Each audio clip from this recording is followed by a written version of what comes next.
வணக்கம் மாணவர்களே. கொஞ்சம் தமிழோடு விளையாடலாமா? இப்போ நம்ம பார்க்கக்கூடிய செயல்பாடு ஊ வரிசை மற்றும் ஊ வரிசைக்கான வார்த்தைகள். ஒரே ஒரு எழுத்தை மட்டும் நம்ம போட்டோம்னா, அதாவது ஊ வரிசையா இருக்கணும் அல்லது ஊ வரிசையா இருக்கணும், நமக்கு என்ன வரும்? ஒரு வார்த்தை உருவாகும். நீங்க தயாரா இருக்கீங்களா? ஸ்டார்ட் பண்ணுங்க. இங்க முதல்ல வாங்க, ஒவ்வொருத்தரா வந்து அப்படியே எழுதுங்க, டக்கு டக்குன்னு எழுதுங்க பார்க்கலாம். கட்டத்துக்குள்ள எழுதுங்க.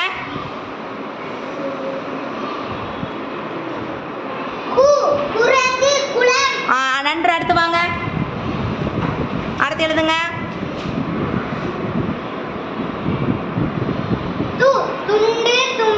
அடுத்து வாங்க.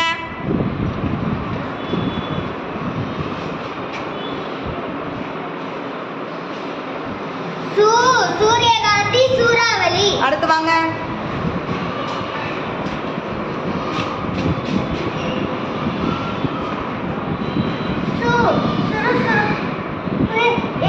சுண்டலி.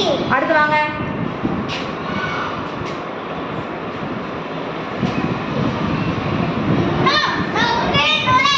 அடுத்து வாங்க.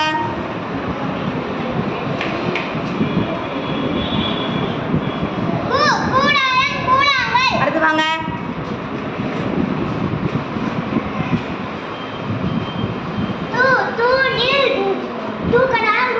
அடுத்து வாங்க.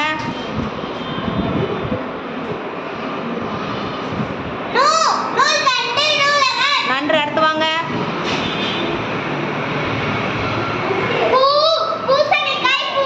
மிக நன்று. அடுத்து வாங்க.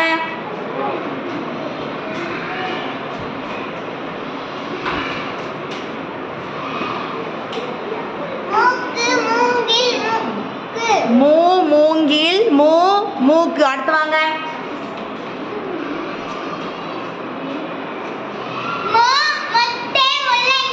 மூ முத்து முள்ளங்கி. இது எல்லாத்துலயுமே நீங்க பாத்தீங்கன்னா எப்படி வந்துடும் உங்களுக்கு? எல்லாமே ஒரே ஒரு எழுத்து, ஆனா அந்த எழுத்து என்ன வரிசையா இருக்கணும்? ஊ வரிசையா இருக்கணும், அல்லது மற்ற எழுத்து ஊ வரிசை. இது போன்ற வார்த்தையில நீங்க என்ன செய்யணும்? தயார் பண்ணி கொண்டு வரணும். எப்படி ஈ வரிசை நம்ம சென்டென்ஸ் மேக் பண்ணோமோ அதே மாதிரி ஊ வரிசையில ஒரே ஒரு எழுத்தை மட்டும் நம்ம மாற்றி என்ன செய்யணும்? 2 வார்த்தைகளை தயார் பண்ண. நன்றி மாணவர்களே.